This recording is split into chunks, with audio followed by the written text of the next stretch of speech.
네, 오늘도 금요 찬양 예배 참여하신 여러분을 주님의 이름으로 환영합니다. 이제 성금요일 예배를 시작으로 해서 4월 2일인데요. 우리가 현장에서 이제 주말 사역을 재개하려고 합니다. 일단 KM만 시작을 하려 하고요. 그래서 미리 예약해 주시고 이제 금요 찬양 예배, 토요 새벽 예배 본당에서 4월부터 시작해서 드리려고 하니까 미리 계획하시고 또 이제 우리가 함께 모여서 찬양하고 또 함께 모여서 말씀 듣는 것, 거기에도 굉장한 신앙생활의 시너지 효과가 있는데 여러분들 기대하시면서 소망하시면서 이제 성금요일 예배, 성찬 예배를 시작으로 또 함께 예배에 동참할 수 있는, 현장에서 동참할 수 있는 그런 기회가 오게 되었음에 감사드리고 또 여러분들 참여하기를 부탁드립니다. 오늘도 다시 한번 5일 동안 수고하셨고 이제 주일을 바라보고 있는 이 주말인데 여러분의 마음속에 하나님의 임재를 향한 간절한 이 소망과 사모함이 불러일으켜 줄 수 있게 되기를 또 주님의 이름으로 축복드립니다. 함께 찬양하며 나아가게 할게요. 주인 삼은 모든 것 내려놓고 내 주 되신 주 앞에 나가 내가 사랑했던 모든 것 내려놓고 주님만 사랑해. 내가 주인 삼은 모든 것 내려놓고 내 주 되신 주 앞에 나가 내가 사랑했던 모든 것 내려놓고 주님만 사랑해. 주 사랑 거친 풍랑에도 깊은 바다처럼 나를 잠잠케 해. 주 사랑 내 영혼의 반석 그 사랑 위에 서리. 내가 주인 삼은 모든 것 내려놓고 내 주 되신 주 앞에 나가 내가 사랑했던 모든 것 내려놓고 주님만 사랑해. 주 사랑 거친 풍랑에도 깊은 바다처럼 나를 잠잠케 해. 주 사랑 내 영혼의 반석 그 사랑 위에 서리. 주 사랑 거친 풍랑에도 깊은 바다처럼 나를 잠잠케 해. 주 사랑 내 영혼의 반석 그 사랑 위에 서리. 아버지, 오늘도 주님의 사랑 위에 서기를 소원합니다. 오늘도 온라인으로 예배하는 주의 백성들의 마음속에 좌정하셔서 우리의 심령이 다시 한번 반석되신 그리스도 위에 분명하게 세워지는 시간 되게 도와주시고, 혹이라도 우리가 주님 외에 다른 것들을 인생의 주인으로 삼고 있었던 것이 있었다면 그것이 물질이든 명예든 체면이든 자녀든 배우자든 다 내려놓고 오직 주님 한 분만이 우리 인생의 주인이 되어서 모든 일을 합력하여 선을 이루어 가시는 그 하나님과 교제하며 그 하나님을 즐거워하며 신앙생활할 수 있는 우리 모두에게 주님 함께하여 주시옵소서. 우리 찬양 중에 좌정하셔서 주님 홀로 영광 받아 주시옵소서. 이 모든 말씀을 주 예수님 이름 받들어 감사하며 간절히 기도했습니다. 아멘. 목회가 길어지고 세상을 살아가는 연수가 많아지면서 다시 한번 깨닫는 건 우리의 힘은 인간의 힘이 아니라는 것입니다. 시편 20편을 읽다 보니까 7절 말씀에서 어떤 사람들은 병거를, 말을, 군인을, 군사를, 자기 힘을 의지한다고 하지만 하나님을 믿는 사람들 우리 모두는 오직 하나님만을 의지한다고, 그것이 우리의 인생의 영원한 대안임을 시편 기자는 우리에게 밝히 알려주고 있습니다. 저는 오늘도 여러분과 저의 심령이 다시 한번 잠잠히 하나님을 향할 수 있었으면 참 좋겠습니다. 그래서 하나님 한 분만이 우리의 소망이 되고 우리의 반석이 되고 감사의 이유가 되는 그런 우리의 마음의 심령으로 바꾸어 채워지는 그런 시간 되기를 주님의 이름으로 축복드립니다. 나의 영혼이 잠잠히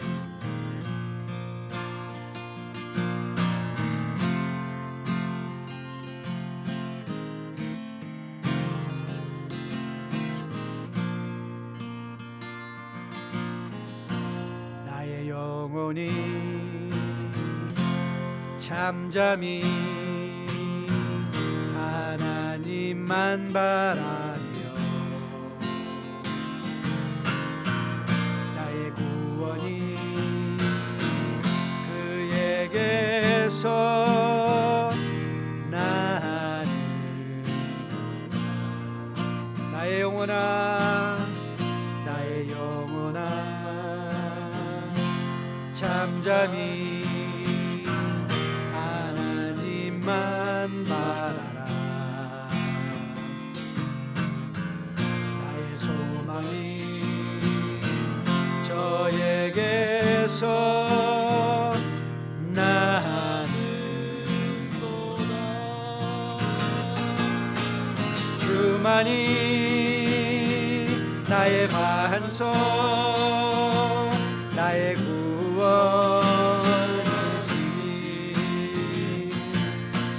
주만이 나의 산소, 내가 요동치 아니하리. 나의 영혼이 간절히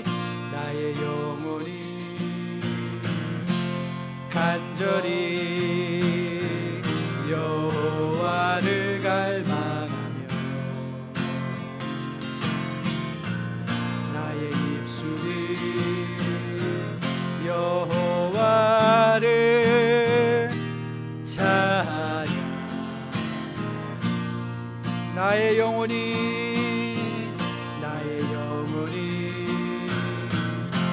즐거이 여호와를 따르리. 나의 평생에 여호와를 송축하리.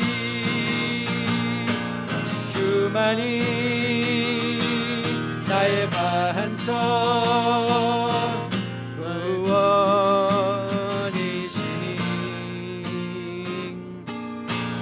주만이 나의 산소, 내가 요동치 아니하리. 오직 주만이 나의 반석, 나의 구원이시니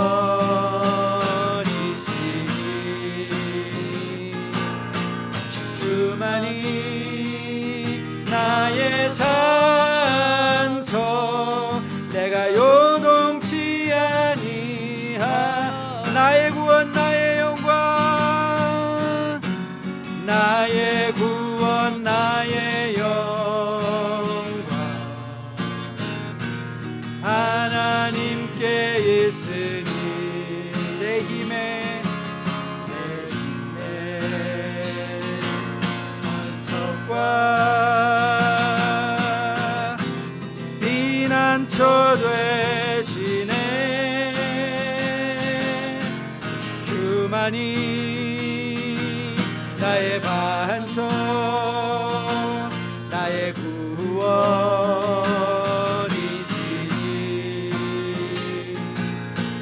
주만이 나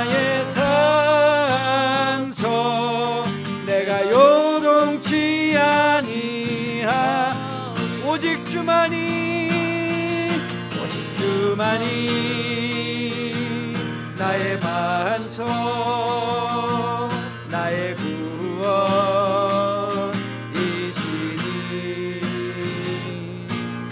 오직 주만이 나의 산소, 내가 요동치 아니하리.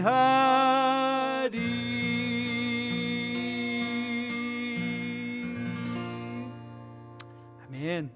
오늘 저녁 우리가 함께 볼 하나님의 말씀은 골로새서 2장 6절로부터 15절 말씀입니다. 골로새서 2장 6절부터 15절까지 말씀을 제가 받들어 봉독해 올리도록 하겠습니다. 6절부터 제가 읽습니다. 그러므로 너희가 그리스도 예수를 주로 받았으니 그 안에서 행하되 그 안에 뿌리를 박으며 세움을 받아 교훈을 받은 대로 믿음에 굳게 서서 감사함을 넘치게 하라. 누가 철학과 헛된 속임수로 너희를 사로잡을까 주의하라. 이것은 사람의 전통과 세상의 초등학문을 따르며 그리스도를 따름이 아니니라. 그 안에는 신성의 모든 충만이 육체로 거하시고 너희도 그 안에서 충만하여졌으니 그는 모든 통치자와 권세의 머리시라. 또 그 안에서 너희가 손으로 하지 아니한 할례를 받았으니 곧 육의 몸을 벗는 것이요 그리스도의 할례니라. 너희가 세례로 그리스도와 함께 장사되고 또 죽은 자들 가운데서 그를 일으키신 하나님의 역사를 믿음으로 말미암아 그 안에서 함께 일으키심을 받았느니라. 또 범죄와 육체의 무할례로 죽었던 너희를 하나님이 그와 함께 살리시고 우리의 모든 죄를 사하시고 우리를 거스르고 불리하게 하는 법조문으로 쓴 증서를 지우시고 제하여 버리사 십자가에 못 박으시고 통치자들과 권세들을 무력화하여 드러내어 구경거리로 삼으시고 십자가로 그들을 이기셨느니라. 아멘. 하나님의 말씀입니다. 말씀을 주신 하나님께 감사드립니다. 우리가 예수님 공부라는 제목의 성경 공부를 시작하며 우리가 첫 시간에서 우리가 살고 있는 시대, 예수님이 우리의 길 되심을 온전히 알기 위해서는 우리가 살고 있는 이 시대의 정신을 읽어내야 된다라고 말씀드린 기억이 있습니다. 그래서 우리가 살고 있는 시대의 정신을 하나 대라면 그건 이제 후근대주의 사회다. 포스트 모던, 많이 들어보셨죠? 포스트 모던 소사이어티다라고 말씀드렸습니다. 이 포스트 모던을 복잡하게 큰 갈래의 여러 가지 정신들이 있지만 포스트 모던의 가장 특징적인 정신을 하나 대라면 영원한 것이나 절대적인 것들을 부인하는 것입니다. 영원한 것이나 절대적인 것을 부인한다. 왜냐하면 모든 진리를 깨닫는 출발점이 자기부터 시작하기 때문에 그렇죠. 우리가 영원하지 않은데 이 세상에 영원한 진리가 어디 있는가라는 개념입니다. 그래서 이 포스트 모던 정신에 흠뻑 빠져 있는 현대인들은 한 가지 종교만이 옳다고 하는 것을 거부합니다. 그래서 모든 종교를 다 수용해야 한다고 주장하기도 하죠. 현대 종교의 그래서 가장 큰 종교적 화두를 대라면 이 종교 다원주의, 즉 다시 말하면 구원은 한 길이 아니라 여러 가지다. 뭐로 가도 서울만 가라. 그렇죠. 어떻게 오든 서울만 가면 될 거 아니냐. 그러니까 인간의 구원이라는 그 경지에 이르기 위해서 불교든 whatever든 너의 마음이 편한 대로 아무거나 믿으면 되지 않겠느냐 이렇게 주장하는 많은 그룹들이 있는데 놀랍게도 그런 시대의 정신이 이제 교회 안에도 극단적인 경우이지만 교회 안에도 아주 깊숙이 자리 잡고 있는 것을 이제 보게 됩니다. 천천히 말이죠. 특별히 포스트 모던의 후근대주의 사상의 정신에 사로잡힌 또 하나의 갈래를 달하면 페미니즘입니다. 페미니즘인데요. 이제 여성 중심적인 신학이죠. 저는 여성이 창세기를 공부하면서 여성이 남성보다 비하하거나 혹은 낮거나 이렇게 저는 믿지 않습니다. 분명히 다르지만 하나님은 남자와 여자를 동일하게 하나님 당신의 자녀로 인정해 주신다고 저는 믿습니다. 그럼에도 불구하고 이제 이 페미니즘이 교회 안에 들어왔을 때 이제 모든 이 신학을 페미니즘으로 reconstruct 다시 만들어야 된다. 그러니까 우리가 이전에 믿었던 것을 해체하고 디컨스트럭트하고 이제 새로운 여성 중심의 여성 신의 중심의 기독교를 다시 재건해야 된다. 그 중심에 서 있는 분 중 한 분이 사실 한국 분입니다. 지금 유니온 신학교의 종신 교수로 계신 정현경 교수님이라고 계시는데요. 참 어메이징합니다. 물론 소수민족으로서 유수한 신학교의 교수가 된다는 것은 굉장히 큰 언어이기도 하지요. 그런데 저는 때로는 그런 생각이 들어요. 이분이 정말 예수를 믿나? 그런 생각이 들기도 합니다. 많은 자유주의 신학교에 있는 교수님들을 보면 뭐 그분과 다르지 않게 정말 이분들이 예수님을 믿는 건가라는 의구심이 들 때가 참 많이 있습니다. 이분이 책을 한 권 썼는데 그 책 이름이 책 제목은 결국은 아름다움이 우리를 구원할 거야. 이런 제목입니다. 결국은 아름다움이 우리를 구원한다. 그러면서 그 책을 소개하는데 이렇게 책이 소개가 됐어요. 한번 들어보실래요? 저자는 자신의 삶을 순례기로 이해한다. 미국 진보신학의 보루 유니온 신학대학교 종신교수 정현경. 그는 이 책에서 자신을 완전히 발가벗기는 전략을 택했다. 우리를 둘러싼 온갖 가식을 벗으려면 우선 나부터 벗어야 하기 때문이라는 것이 저자의 변이다. 예사롭지 않았던 출생과정, 남에게 절대 뒤지지 않기 위하여 발버둥치며 이화여대 기독교학과 교수가 될 때까지 가시밭길, 이혼의 고통. 이 권의 고백은 더 충격적이다. 여신이 보여줬다는 10개의 비전과 히말라야 수도 및 계룡산 동황거 등의 범상치 않은 체험을 생생하게 전한다. 히말라야 순례와 계룡산, 우리 많은 도사님들이 좋아하는 계룡산의 동안거를 하면서 여신을 만나 10개의 비전을 받았다는 거예요. 그러면서 그분의 이제 평생 목표가 뭐가 됐냐면 이 여신을 섬기는 새로운 혼합 종교를 만들어낸다. 혼합 종교라는 거 여러분이 마음속에 이렇게 넣어두시면 좋습니다. 이 혼합 종교의 첫 번째 유래는 이 아수르의 이스라엘이 멸망하여 아수르의 포로 정책이 포로를 이주시켜서 그들이 살던 곳을 떠나서 여러 곳으로 이주시키다 보니까 여러 다른 사람들이 모여서 혼합 종교를 만드는, 그게 사마리아 아닙니까? 사마리아인들, 이방인들과 섞여서 그들이 육체만 섞인 것이 아니라 종교까지 섞여버린, 그렇죠? 그런 경우가 이 혼합 종교의 원형인데요. 지금 우리 안에서도 그런 혼합 종교적 성향이 강해지고 있다는 것이죠. 여신을 섬기는 새로운 혼합 종교를 만든다. 여러분, 모든 이 이단들, 특별히 한국을 강타했던 신천지를 한번 생각해 보십시오. 저는 신천지 강의 내용을 정말 많이 들어봤는데요. 그 강의 내용을 처음부터 듣다 보면 신천지 그 강사들은 꼭 그렇게 얘기해요. 말끝마다 예수님입니다. 예수님. 그런데 쭉 듣다 보면요, 그게 예수님 믿는 종교가 아니에요. 예수님과 더불어 이만이라는 교주가 이렇게 혼합되어 버린 혼합 종교인 것을 보게 됩니다. 그러니까 기독교, 그래서 사입이라고 그러는 거죠. 유사한데 다르다, 비슷한데 다르다. 그게 비슷할 사자에 다를 이자를 쓰는 거 아닙니까? 비슷한데 다른 것. 그래서 그게 혼합 정신이죠. 혼합 종교의 특징이죠. 그런데 이 포스트 모던에서는 이런 책이 멋있어 보이죠. 이런 책을 언급하면 저 사람 열린 마음을 가진 사람이야. 오픈 마인드니스. 여러분, 우리가 오픈 마인드, 하나님께 열린 마음을 갖는다는 건 모든 걸 다 수용한다는 차원의 열린 마음은 아닌 것이죠. 우리가 가장 경계해야 되는 것 중에 하나가 뭐냐면 종교적 주관주의인 거예요. 다시 말하면 모든 진리의 출발점을 나로부터 시작하는 거죠. 내 감정, 내 만족이 절대적인 기준이 되는 거예요. 그래서 여러분, 지금 한국 사회를 강타하고 있는 내로남불, 그렇죠? 내가 하면 로맨스고 남이 하면 불륜이고, 왜 그렇죠? 진리가 나부터 출발하니까 아시탑이 나는 옳고 워셔 타페이, 너는 틀리다. 나는 맞고 너는 틀리다. 이게 다 왜 그렇죠? 내 진리라는 것이 내가 체감하는 것으로부터 출발하는 것, 나의 감정으로부터 출발하는 것이죠. 그래서 종교적인 상황에도 포스트 모던의 영향을 받기 시작하면요, 어떤 현상이 생기는가 하면 뭐 공부가 뭐고 필요 없는 것입니다. 체험만 하면 되는 것이죠. 체험만 하면 되고 경험만 하면 되고 그것이 최고이고 진리가 되어버리는 시대를 살고 있습니다. 항상 기독교 서클의 통계를 가지고 교회를 섬기는 바나 연구원이라는 곳이 있습니다.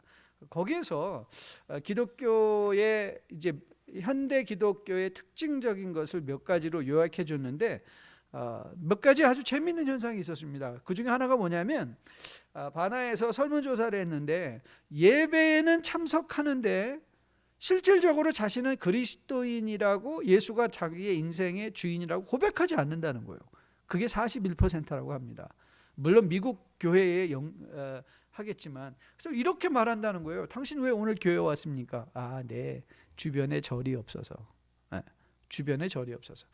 여러분 이 불교도 미국 사람 이 지난 20년 동안에 이 포스트 모던의 많은 영향을 받아서 교회 이 백인들 안에도 동방 종교에 대한 불교라든지 뭐 이런 거에 대한 굉장한 큰 관심들이 불러일으켜지고 있는 것을 보게 됩니다. 그러니까 예배는 이 종교적인 활동을 위해서 교회는 오는데 실질적으로 그의 삶은 그리스도께 커밋되어지지 않는 것, 그게 무려 41%라는 게 놀랍죠. 또 한 가지, 종교적인 가르침이나 가치가 정작 사람들의 도덕적인 판단 기준에는 별로 영향을 미치지 못하고 있는 것으로 나타났다. 오히려 개인에게 닥칠 것으로 예상되는 결과나 부모가 가르쳐준 가치 등이 더욱 영향을 미친다. 이거 굉장히 저는 심각한 거라고 생각했는데요. 이 말의 의미는 무엇인가 하면 예수님을 알고 믿는 지식들이 매일 삶에 내가 도덕적인 결정을 내야 되는 일에 영향을 미치지 않는다는 거예요. 그러니까 믿음으로 행동하지 않는다는 거예요. 믿음으로 행동하지 않고 자기의 가치관, 이것이 나한테 유익이 되냐 이익이 되지 않냐가 선결적이고요. 오히려 더 부모님께 받았던 영향이 도덕적인 결정에 더 큰 영향을 미친다고 하는 거죠. 그러니까 이건 완전히 이 기독교라는 것과 이게 교인들을 상대로 한 설문인데요. 다시 말하면 이 성경에 예수님과 내 자신과 엄청난 괴리감이 있고요. 자기 마음에 옳은 대로 살아가는 것이 이 시대의 특징이라는 것입니다. 하지만 우리는 알고 있습니다. 예수님께서 분명히 말씀하셨죠. 요한복음 14장 나는 길이요 진리요 생명이니 나를 통하지 않고는 아버지께로 올 자가 없다. 여러분, 구원에 여러 갈래의 길이 있는 것이 아닙니다. 오직 한 길입니다. 예수 그리스도 한 길입니다. 그리고 저는 이렇게 말하는 것이 부끄럽지가 않습니다. 우리는 오직 구원의 한 길 대신 예수 그리스도만을 쫓아갈 뿐입니다. 그리고 그 예수 그리스도를 쫓아갈 때 비로소 우리는 세상의 혼잡함으로부터, 그렇죠? 혼잡한 지식들, 혼잡한 종교들로부터 우리 자신을 지켜낼 수 있는 것이죠. 그래서 오늘 바울은 골로새서에서 골로새에 있는 교인들에게, 아니 여러분과 저에게 권면하는 것이죠. 세상의 헛된 철학과 사조를 따를 것이 아니라 누구를 따르라? 그리스도를 따르라. 예수 그리스도를 따르라. 왜 우리가 예수 그리스도를 따라야 되나요? 바울은 분명히 천명하고 있습니다. 그 안에는 신성의 모든 충만이 육체로 거하신 분이시다. 즉 예수 그리스도야말로 direct revelation of God himself. 하나님 당신의 신성에 충만한 것을 어떻게 했다고요? 우리에게 보여주신 분이라는 사실이죠. 그렇다면 여러분, 우리가 그리스도 안에서 충만해진다는 것은 무슨 뜻일까요? 우리가 그리스도 안에는 하나님의 신성의 충만함이 거하신데 우리가 그 안에 거하지 않습니까? 그러므로 말미암아 우리 안에도 우리가 그리스도 안에서 우리가 충만해지는데 그 충만한다는 것의 의미가 뭔가? 바울은 11절 12절 말씀에서 이 충만을 이렇게 소개합니다. 또 그 안에서 너희가 손으로 하지 아니한 할례를 받았으니 곧 육의 몸을 벗는 것이요 그리스도의 할례니라. 12절에서 분명히 밝힙니다. 너희가 세례로 그리스도와 함께 장사되고 또 죽은 자들 가운데서 그들을 일으키신 하나님의 역사를 믿음으로 말미암아 그 안에서 함께 일으키심을 받았다. 여러분, 우리가 그리스도 안에서 충만함을 누리며 그리스도와 함께 동행하는 것의 첫 번째 걸음이 뭔가 하면 세례다, 이렇게 말하고 있는 거예요. 세례. 세례는 손으로 하지 아니한 할례, 즉 하나님의 은혜의 선물로 우리의 육적인 몸을 벗는 것이다. 그런데 여러분, 이런 표현들은 우리의 실제적인 마음에 확 다가오지는 않습니다. 아니, 도대체 육적인 몸을 벗는다는 게 무슨 뜻일까? 우리 육신에서부터 벗어난다는 거. 여러분, 우리가 육신에서 벗어나면 어떻게 되죠? 네, 죽습니다. 그런 뜻이 아닐 거예요. 육적에서 벗어난다는 건 이 육신이 천한 것이고 정신은 귀한 것이기 때문에 이런 어떤 이원론적인 이분법적인 사고 속에서 육체를 학대한다라는 차원의 유혹을 벗어버린다는 것이 아닐 거예요. 오늘 바울은 분명하게 육적이라는 단어를 무엇과 연결시키는가 하면 세상적인 것으로 설명하는 것이죠. 즉 다시 말하면 우리가 육체의 몸을 벗는다는 것, 이 말은 세상적인 관점에서 벗어난다는 것이죠. 그러니까 세상과 섞이지 않는 것이죠. 그리스도만을 따라가는 것이죠. 그래서 우리가 새로워졌다.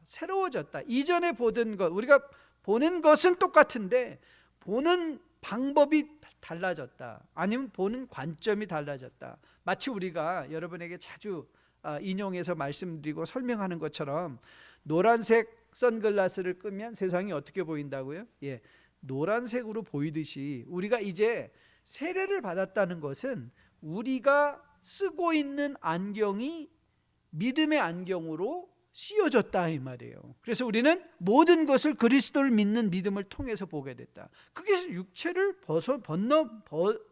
벗어버린다는 것이죠. 즉 관점의 변화가 이루어졌다는 것은요, 그 관점은 무슨 관점이냐? 오늘 바울이 말하는 거예요. 그리스도를 죽은 자들 가운데서 일으키신 하나님의 역사와 우리 또한 그 안에서 함께 일으킴을 받았다라는 믿음을 가지고, 그렇죠? 믿음을 가지고 세상을 바라본다. 즉 다시 말하면 이제 우리를 이런 세상적인 관점에서 벗어나 하늘의 신성한 하나님을 볼 수 있는 믿음을 가지고 이제 육체의 몸을 벗어버렸다라는 뜻은 우리의 통치가 하나님이다. 우리의 주권자가 하나님이다. 그 하나님을 믿는 믿음이고요. 그 주권자 하나님만을 우리가 인생의 유일한 길로 믿고 따라간다. 그게 이제 관점이 변화가 됐다는 것이에요.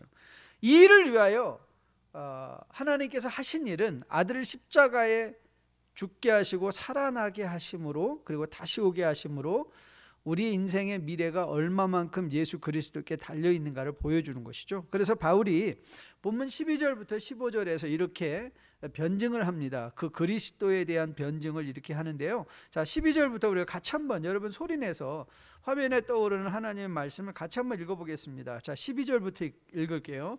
너희가 세례로 그리스도와 함께 장사되고 또 죽은 자들 가운데서 그를 일으키신 하나님의 역사를 믿음으로 말미암아 그 안에서 함께 일으키심을 받았느니라. 또 범죄와 육체의 무할례로 죽었던 너희를 하나님이 그와 함께 살리시고 우리의 모든 죄를 사하시고 우리를 거스르고 불리하게 하는 법조문으로 쓴 증서를 지우시고 제하여 버리사 십자가에 못 박으시고 통치자들과 권세들을 무력하여 드러내어 구경거리로 삼으시고 십자가로 그들을 이기셨다.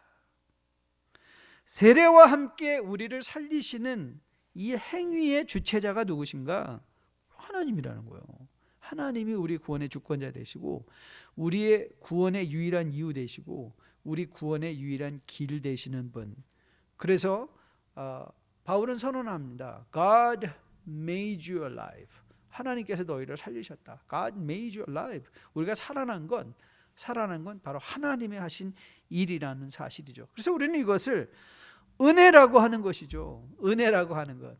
그래서 여러분 때로 뭐 이단들이나 혹은 여러분과 다른 생각을 가지고 있는 사람들이 와서 막 서로 싸우면서 논쟁하려고 하는 경우 많이 있습니까? 많이 있지 않습니까? 여러분 그런데 빠지지 마세요. 왜냐하면 기독교는 결코 설득의 종교가 아닙니다. 우리가 설득해서 사람들이 구원받는 게 아니에요. 여러분 그래서 제가 하고 싶은 건 강단에서 하는 일은 뭐냐면 여러분을 설득하는 일이 아니라 하나님을 보여드리는 일인 거예요. 성경에서 기록된 하나님을 여러분이 스스로 보게 할 수 있을 때 그러면 하나님께서 일하셔서 우리의 눈에 덮고 있던 비늘을 벗겨주시고 마치 바울이 그 눈의 비늘 같은 것이 벗겨져서 이제 하나님을 제대로 볼 수 있게 되는 것처럼 하나님이 우리의 눈에 어떻게 비늘을 벗겨주시는 분인가를 여러분께 소개하며 그 하나님과의 만남을 기대하고 기도하며 말씀을 전하는 것이죠. 무슨 논리적으로 여러분들을 설득하는 것이 전도거나 혹은 설교가 아닌 것이죠. 자, 복음으로 이제 우리의 눈이 열렸을 때부터 이제 뭐는 들어가는가 하면 우리 스스로를 훈련하는 일은 필요합니다. 무엇을 위해서? 세상의 혼잡한 술수들과 세상의 혼잡한 지식들로부터 우리를 지켜내기 위해서. 그게 이제 성숙이고 성장인 것을 보게 되죠. 자, 그래서 오늘 바울은 세상의 헛된 철학과 풍조를 이겨내라. 너희가 세례를 받았으면 이제 그 다음은 뭘 해야 돼요? 세상의 철학과 헛된 풍조로부터 내 자신을 지켜내는, 이겨내는 삶을 살아가라. 자, 8절 말씀인데요. 자, 8절 말씀을 소리내서 또 같이 한번 읽어보겠습니다. 누가 철학과 헛된 속임수로 너희를 사로잡을까 뭐하라? 주의하라. 이것은 사람의 전통과 세상의 초등학문을 따르며 그리스도를 따름이 아니니라. 이렇게 말해요. 근데 오늘 여러분 여기서 가장 먼저 우리가 깊이 생각하고 마음에 품어야 될 단어 하나가 있는데 이게 뭐냐면 주의하라 이 말이에요. 주의하라는 말이에요. 여러분이 주의한다는 말의 의미가 뭘까요? 네, 우리의 마음이 계속해서 뭐 하고 있다고요? 공격받고 있는 상태라는 것이죠. 저는 여러분께 이걸 정말 강조해서 자주 설명하면서 또 설명드리고 싶어요. 우리가 지금 살고 있는 시대를 낀 세대라고 항상 설명하지 않습니까? Already the kingdom is here but not yet consummate. 이미 우리 가운데 와 있지만 아직 완성되지 않았다. 그래서 이 이미와 아직의 낀 세대의 특징 중에 하나가 뭐죠? 아직도 세상 공중 권세 잡은 자들의 활동이 왕성한 곳. 그렇죠? 마치 여러분 이 새벽이 가까워질수록 어둠은 더 짙어진다고 하지 않습니까? 저는 믿기로 그리스도께서 다시 오시는 날이 가까울수록 이런 세상 공중 권세 잡은 자들의 영향력이 훨씬 더 커질 거라고 생각을 해요. 더 어두워진다는 것이죠. 그래서 우리의 믿음이 공격받고 있다는 걸 여러분 생각하셔야 돼요. 여러분들이 정말 이 하나님을 예배하고 말씀을 듣는 일들을 할 때 바빠요, 재미없어요, 졸려요, 피곤해요, 이런 게 이유가 될 수가 없어요. 그런데 여러분을 피곤하게 하고 여러분의 눈을 감기게 하고 여러분으로 하여금 게으르게 하고자 하는 영향력들이 우리 주변에 있다는 거예요. 그래서 뭐 해라고요? 주의해야 돼요. 우리가 주의해야 돼요. 여러분, 이 구원이라는 사건을 구약에서 가장 극명하게 그림으로 보여주는 것이 출애굽 사건이에요. 그렇죠? 출애굽 사건. 어린 양의 그 보혈의 피가 문지방에 발라진 집에 안에 있던 모든 백성들은 구원을 받았잖아요. 그래서 출애굽하게 되었죠. 그래서 유대인들이 그 출애굽을 기념하며 지키는 절기가 유월절이에요. 그 유월절은 이 흑암의 그 죽음의 신이 지나갈 때 어린 양의 피를 보고 어떻게 했다고 그랬죠? 지나갔다, 유월했다, 패스 오버했다. 그걸 지키는 거예요. 그러면서 유월절 그 식사 장면을 출애굽기에서 12장 11절에서 이렇게 기록하고 있습니다. 출애굽기 12장 11절 말씀인데요. 너희는 그것을 이렇게 먹을지니 유월절 식사에 관한 말씀입니다. 허리에 띠를 띠고 발에 신을 신고 손에 지팡이를 잡고 어떻게 하라고요? 급히 먹으라. 이것이 여호와의 유월절이다. 여러분, 우리가 보통 식사를 할 때는 어떻게 하죠? 허리띠도 풀르고, 유대인들의 식사 습관은 이렇게 길게 누워서 천천히 먹는 것이었거든요. 그 음식을 즐기고 천천히. 그런데 오늘 유월절 식사는 어떻게 하라고요? 네, 일어서서 허리에 띠를 띠고 발을 신고 발에 신을 신고 손에 지팡이를 잡고 빨리 뭐죠? 떠날 준비하라는 거잖아요. 떠날 준비. 유월절은 떠날 준비.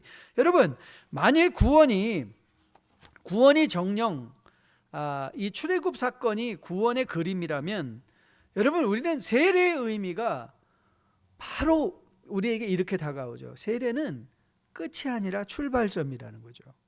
우리가 신앙생활을 한다는 거, 세례 받았기 때문에 이제는 I have my ticket to heaven, 이게 아닌 거예요. 물론 ticket to heaven이에요. 하지만 그 티켓을 받은 사람은요, 어떻게 해야 돼요? 기차 안에 들어가는 거잖아요. 비행기를 타야 되는 거 아니에요. 우리가 비행기를 타서 그 안에서 뭘 해야 돼요? 우리가 이제는 구원받은 백성의 합당한 삶을 위하여 자기 자신을 훈련해야만 한다는 것이죠.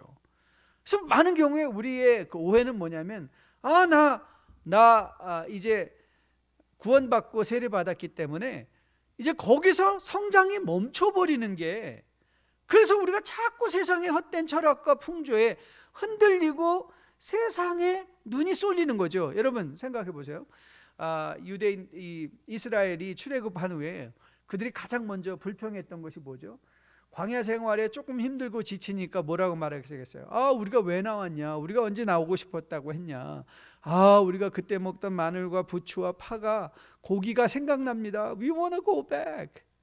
여러분, 지금 문제가 뭐였죠? 그들은 이 광야의 의미를 깨닫지 못한 거예요. 광야, 여러분, 그 광야라는 말이 아주 기가 막힌 히브리어입니다. 광야를 히브리어로 미드바르라고 해요. 미드바르라고 하는데, 이 미라는 거 앞에 있는 거는 히브리어 전미사입니다. From. 다바르라는 말은요, speak. From speak. 의미가 잡히시나요? 광야는 뭐죠? 광야는요, 이스라엘 백성에게 학교였어요. 즉, 이 미드바르라는 광야 히브리어를 풀어놓으면 이런 말이에요. 거기서 말씀하셨다. 거기로부터 말씀하셨다. 그 거기가 어디예요? 광야인 거예요. 광야는 어떤 곳이라고요? 하나님의 말씀을 듣는 곳이에요. 즉, 하나님의 훈련을 받는 곳이에요. 여러분, 출애굽하자마자 홍해가 있으니까 사람들은 요동했어요. 오히려 그때가 하나님의 말씀을 들을 때여야 했는데, 그들이 광야 들어갔어요. 출애굽 넘었더니 가나안이네가 아니었어요. 출애굽을 지나갔더니 뭐가 있었어요? 광야가 거기 있었어요. 그런데 광야는 어떤 곳이었어요? 하나님의 음성을 듣는 곳이었어요. 여러분, 지금 여기가 어딘 곳인지 아세요? 여러분, 우리가 살고 있는 이 시대, 이미와 아직의 낀 세대를 살아간 여러분과 저가 지금 우리가 집중해야 되는 게 뭐죠? 하나님의 음성을 듣는 거예요. 바로 우리의 삶이 미드바르, 우리의 삶이 광야예요. 하나님의 음성을 듣는 것이죠. 이 광야에서 얼마나 많은 이스라엘 백성들이 유혹을 받고, 우상의 유혹을 받고, 이 배고픔의 육체적인 필요의 유혹을 받고, 그래서 얼마나 많이 쓰러졌습니까? 우리가 그때를 기억하면 우리가 지금 해야 되는 일, 세상의 헛된 철학과 풍조가 우리를 그리스도의 유일한 구원의 길 되신 곳으로 벗어나서 이상한 것으로 막 접목시켜가지고 혼합적으로 만들려는 데로부터 우리를 지키기 위해서는 우리가 공격받고 있다는 사실을 기억하면서 하나님의 말씀 앞에 나아가는 것이죠. 저는 여러분과 저가 낀 세대를 살아가며 받고 있는 영적인 공격들에서 다시 한번 깊은 인식과 깨달음을 가지고 주의할 수 있는 여러분과 저 될 수 있게 되기를 주님의 이름으로 축복드립니다. 그런데 이건 단순한 마음의 준비뿐만이 아닙니다. 우리 6절 7절 말씀의 교훈을 다시 한번 이제 보려고 하는데요. 자, 6절과 7절을 같이 한번 읽어볼까요? 어떻게 주의하는 것인가? 자, 6절입니다. 그러므로 너희가 그리스도 예수를 주로 받았으니 그 안에서 뭐하라? 행하는 거예요. 그러니까 세례를 받은 사람은 세례에 합당한 행동들이 있다는 것이죠. 우리가 행해야 될 일들이 뭐냐? 그 안에서 뿌리를 박으며 세움을 받아 교훈을 받은 대로 믿음에 굳게 서서 감사함을 넘치게 하라. 행함과 감사, 이 두 가지가 이제 굉장한 키 팩터가 되는 것을 보게 되죠. 이 그 안에서 행하라라는 영어 번역은 뭐라고 되어 있냐면 continue to live in him. continue to live. 그러니까 여러분, 신앙생활이라는 건요, 일주일에 한 번 교회 오는 게 아니에요. 일주일에 한 번 교회 오는 건 여러분이 매일의 삶 가운데 continue to live, 계속해서 그리스도 안에서 잘 살 수 있도록 돕기 위해서, 또 우리가 하늘의 놀라운 영적인 예배를 통해서 마음의 감사함이 불러일으킬 수 있도록 우리가 여러분들을 출애굽하여 다시 불러내지만 또 돌려보내는 곳이 교회인 것이에요. 그래서 우리의 믿음 생활의 대부분 어디에서 이루어져요? 끼인 세대에, 여러분의 직장에서, 가정에서, 사업처에서 이 믿음의 역사들이 일어나는 것이죠. 그렇기에 우리는 이 믿음의 주의함, 삶을 하나님의 말씀도 지속적으로 계속해야 되는 것입니다. 옛날에 그런 말이 있었죠. 영어를 배우는 데는 왕도가 없다. 영어를 배우기를 원하신다면요, 무슨 왕도 없습니다. 단어 외우셔야 됩니다. 무조건 단어를 많이 알고 있으면 영어는 쉬워집니다. 그리고 단어를 안다는 건 외우는 것, 첫 번째 걸음입니다. 단어를 많이 외워놓으면 그 다음부터는 들리는 것이 있고 또 할 수 있는 말들이 우리 안에서 생깁니다. 여러분, 신앙에서도 우리가 계속 해야 되는 것은요, 하나님의 말씀을 계속 우리의 마음에 채우는 것입니다. 그러면 할 말이 있어지죠. 그래서 이 믿음 생활에도 왕도가 없습니다. 갑자기 어떻게 되는 일이 아닙니다. 여러분, 우리는 흔히 생각하죠.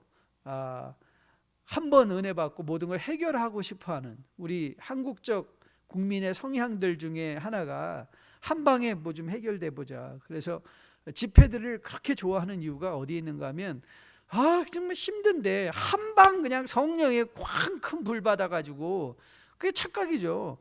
성령은 그렇게 불의 혀같이 갈라지는 거로 오셨는데 우리는 성령을 자꾸 뭐 불같이 뜨거움이라고 생각을 하는 경우가 많이 있는데, 그래서 한 번 그냥 확 변해서 변하기를 소원하는 거죠. 한 방에.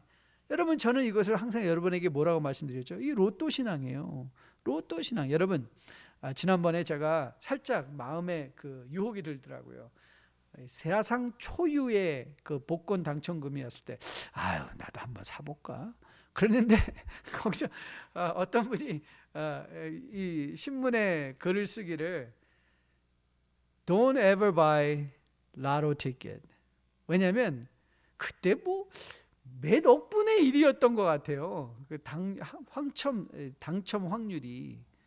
맞아요. 하나님께서 급하게 어떤 사람은 꽝 때려서 급격한 변화를 이루는 사람도 있어요. 그런데 대부분의 경우는 어떻게 하죠? 하나님은요, 마치 이슬비에 속옷 젖듯 지속적으로 매일매일 행하는 사람들을 변화시키고 세상의 헛된 풍조와 철학으로부터 자기 자신을 지켜내며 지속적으로 하나님의 임재를 매일매일 작은 데서부터 체험해 가는데, 체험해 가며 주님의 임재를 즐거워하고 감사하는 데까지 나가게 하신다는 거예요.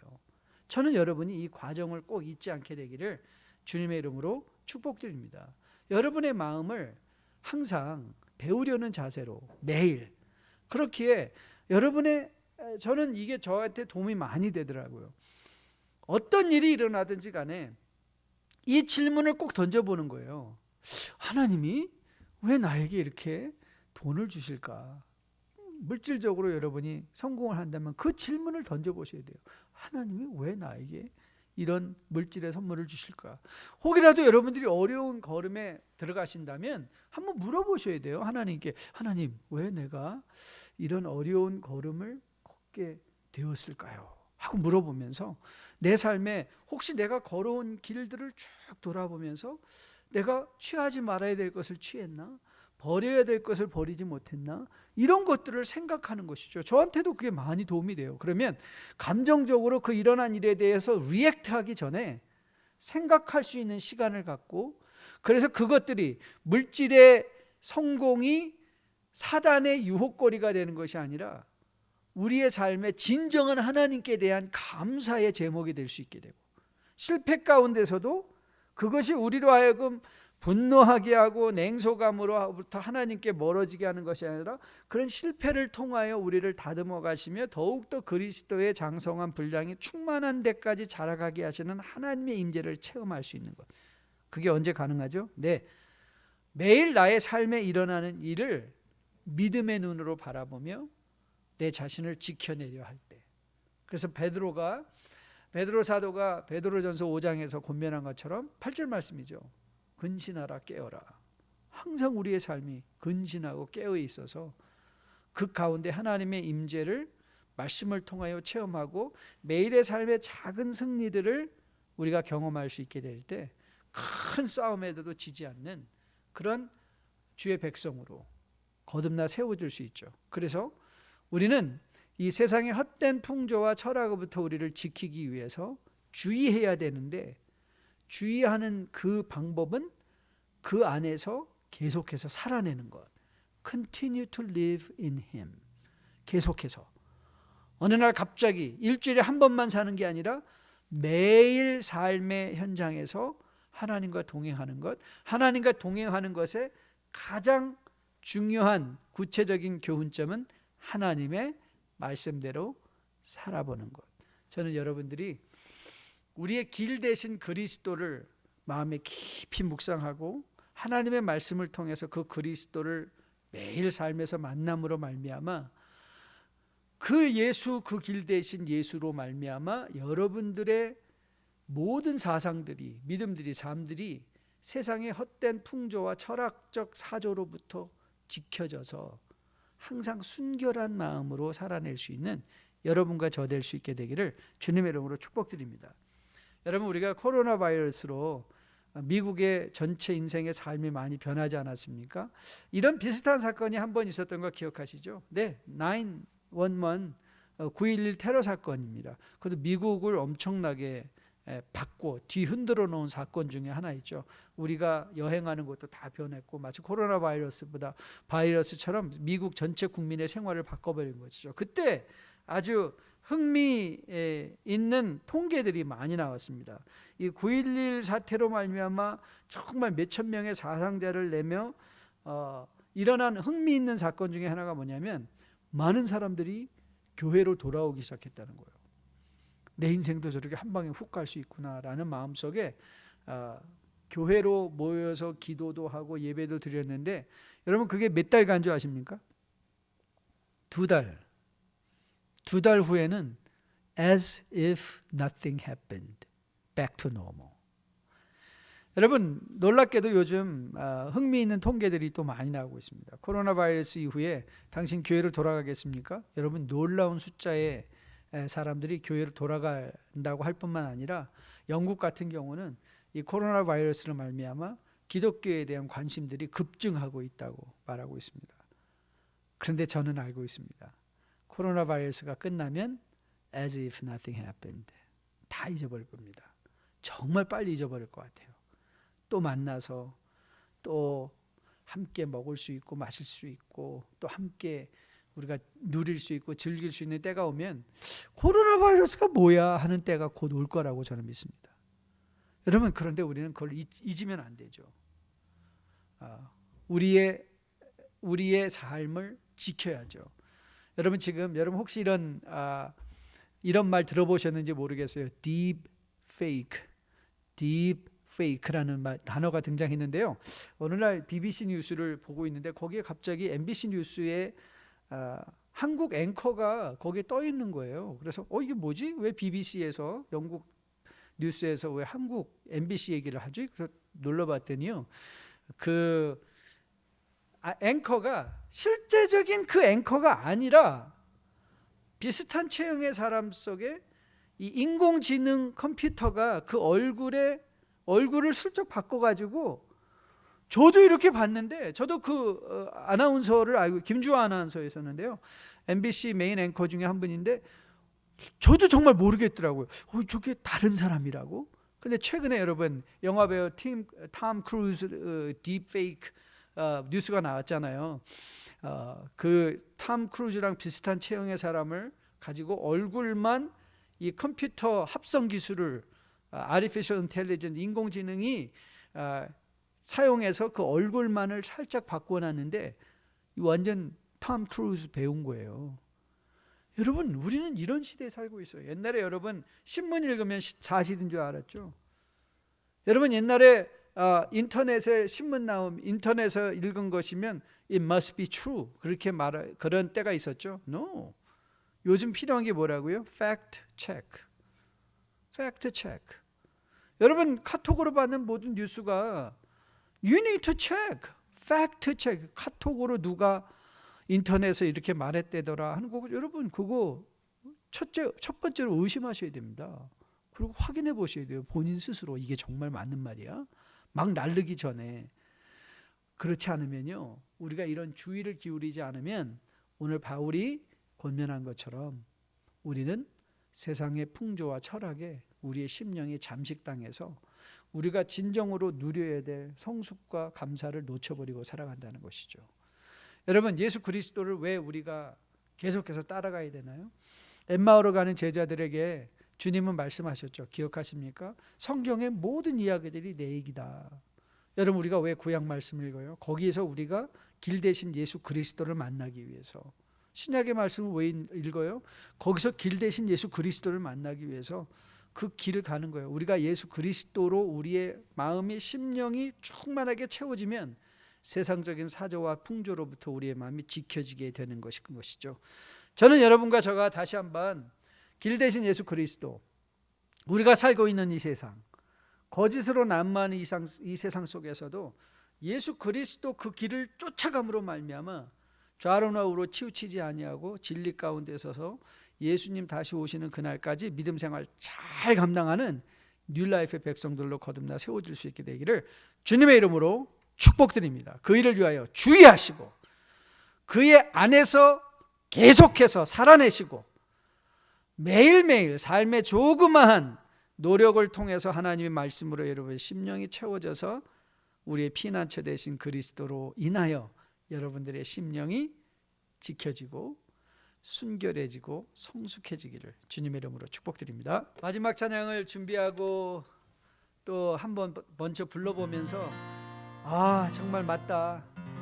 우리의 피난처는 세상이 아니라 오직 예수 그리스도 한 분임을 다시 한번 깨닫습니다.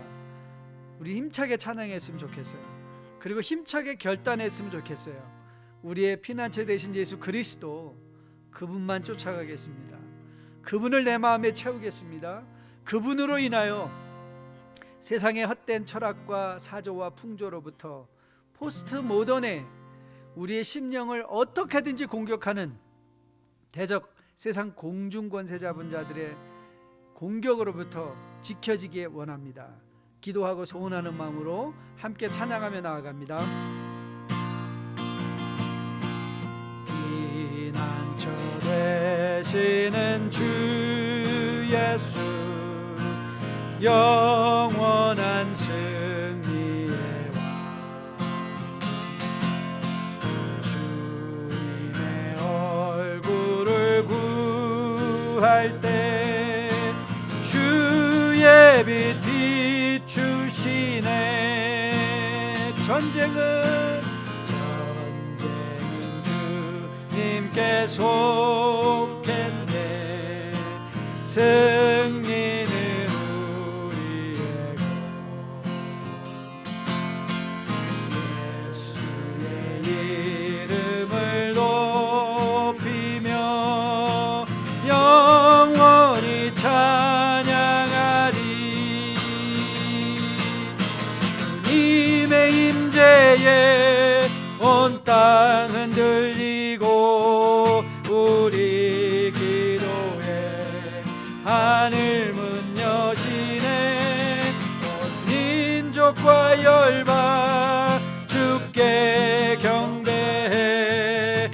영원히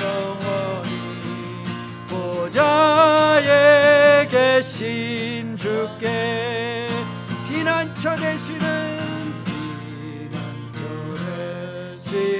주 예수 영원한 승리의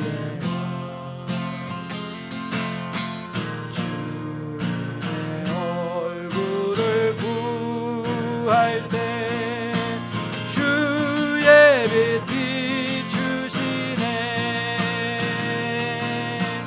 전쟁은 주님께 속했네 승리는 우리에게 예수의 이름을 높이어 영원히 찬양하리 주님의 임재에 온 땅은 들리고 우리 기도에 하늘 문 여시네 온 민족과 열방 주께 경배해 영원히 하나님 어린 양께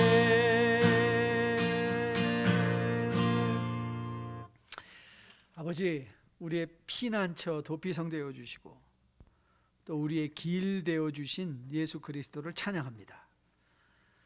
우리는 지금도 낀 세상 속에서 공중권세 잡은 자들에게 지속적으로 공격받고 있습니다.